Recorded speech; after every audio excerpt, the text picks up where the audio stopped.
d'intituler cette communication installation, désinstallation et réinstallation des valeurs en utilisant un peu le langage usité en informatique. Et pourquoi? Parce que pour arriver à la conclusion, à la fin, j'essaierai d'arriver, mon hypothèse est que les valeurs ne sont pas fixes, elles sont mobiles.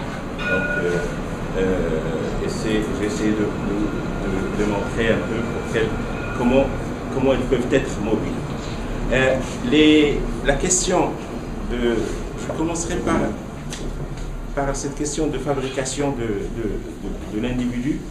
L'individu, il est fabriqué d'une manière assez particulière. Il est fabriqué par un certain nombre de processus de transmission de modèles.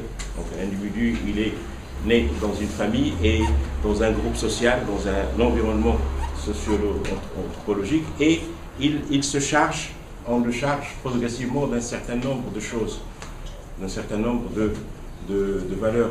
Et ces choses-là, ces valeurs s'incorporent dans l'individu. Comme on transmet à une personne, on transmet des biens physiques, on transmet aussi des biens qui ne sont pas physiques, mais qui sont dans l'individu. Donc ça se transmet d'une génération à l'autre.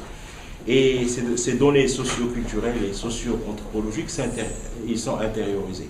Et c'est comme si c'était une forme on transmettait une forme d'open source, de logiciels qui permettent de comprendre et d'appréhender l'univers où l'on vit. Et donc d'une génération à l'autre, ça s'installe, les habitudes de vie, les programmations culturelles, et progressivement, on peut voir cet individu changer progressivement d'installateur, je veux dire, de valeurs. Et les lieux de fabrication de ces valeurs sont multiples dans le temps, ils sont multiples. Le premier espace d'installation de valeurs, c'est la famille, bien entendu, et que les relations, c'est un lieu de fabrication de valeurs qui est beaucoup plus relationnel. Après, on aboutit à un environnement un peu différent où l'installation des valeurs se fait à l'école, où il y a aussi bien des relations, un aspect relationnel, que des aspects hiérarchiques, donc une installation qui se fait dans un sens de haut en bas, qui s'impose surtout dans certains types d'enseignement. Les valeurs s'imposent de haut en bas. Après, on va voir les lieux de travail, c'est aussi un espace où s'installent des règles de vie, culture d'entreprise, un certain nombre de choses qui font qu'un individu, l'individu aussi s'imprègne de certaines valeurs. C'est pour ça qu'on parle de culture d'entreprise, etc. Et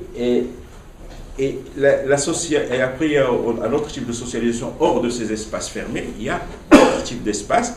Et il y a de nouveaux espaces de socialisation des individus. Et ces espaces de socialisation des individus, on peut identifier quelques-uns, mais il y en a plusieurs. Il y a les médias qui aussi installent leurs valeurs. Et en plus, quand on voit avec l'ouverture complète des médias un peu les paraboles et tout cela, un individu n'est plus dans un environnement qui est très fermé, sa famille, etc., mais un environnement qui est complètement ouvert au monde. Les médias sont un espace d'installation de valeurs, mais qui est non interactif. L'individu reçoit, il ne partage pas. À travers Internet, on est dans un environnement qui est interactif aussi, mais aussi non interactif, mais aussi interactif. Donc, il échange. Et avec les réseaux sociaux, on arrive à un environnement d'imprégnation de valeurs qui sont complètement interactifs. Donc on sait qu'actuellement, il y a pratiquement 85% qui sont dans des réseaux, de ceux qui ont Internet, qui correspondent à peu près à la moitié de la population. 85% de personnes sont dans des réseaux, Facebook, etc. Donc c'est des lieux aussi d'échange de valeurs et d'échange mutuel. Donc l'individu maintenant, l'identification de valeurs d'individus, c'est pour ça qu'il est de plus en plus difficile de parler de valeurs, l'identification des valeurs dans un espace sont devenues un peu compliquées parce qu'on n'a pas les sources d'installation de valeurs. Avant, c'était la famille, l'école et le travail. Maintenant, ça s'est multiplié, ça devient compliqué. Un individu est en face de moi, je ne sais absolument pas à quelles sont les valeurs auxquelles il souscrit, et donc ça devient un peu compliqué. Donc l'individu apprend auprès de plusieurs personnes, auprès de plusieurs lieux, et en fin de compte, la difficulté pour n'importe quel individu, c'est comment s'émanciper de tout cet ensemble qui m'influence. Comment je vais me faire pour me libérer de cet ensemble.